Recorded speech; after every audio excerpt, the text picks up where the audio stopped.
مساء الخير على حضراتكم. النهارده جايين نتكلم معاكم تالت او رابع مره عن فتره المعاش بتاعتك. احنا طول عمرنا بنفكر انا بعد ما اوصل لسن المعاش هصرف ازاي. النهارده هنديك حلول حلوه جدا. احنا مختصه بالعقار.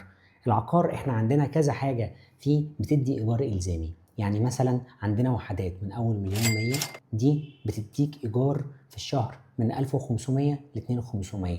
طيب القسط بتاعها ازاي؟ لو دفعت 10% هتدفع قسط تقريبا 18000 جنيه. لو دفعت قصدي مقدم اكبر من كده القسط بتاعك يوصل ل 6800 جنيه وممكن اقل من كده كمان. كل ما تكبر المقدم كل ما القسط بتاعك يصغر. وممكن نكبر بالوحدات، بدل مليون ومية تبقى 2 مليون 3 مليون، او بالمساحات نكبر بيها اكتر من كده. كل دوت هيفرق معاك في العائد بتاعك الشهري.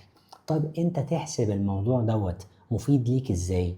شوف الوحدة، مثلا لو الوحدة بمليون جنيه انت دفعت مقدم 10% واقساط لمدة 10 سنين، وصلنا لغاية الاستلام اللي هو نقول 4 سنين. شوف ال4 سنين دول دفعت فيهم كام، وخد نفس المبلغ وحطه في البنك. بكل شهر بتدفع فيه او كل ربع سنة بتدفع فيها قسط. شوف الرقم دوت هيجيب لك عائد كام في اخر المدة. واحسب العقار. هتلاقي العقار قيمة الفلوس في البنك هي قيمتها كذا، لكن في العقار ارقام العقار بتبقى عن البنك بتتضاعف. تمام. طب هل يا ترى العائد اللي بيبقى طالع من البنك هيبقى هو العائد اللي طالع من العقار؟ لا طبعا.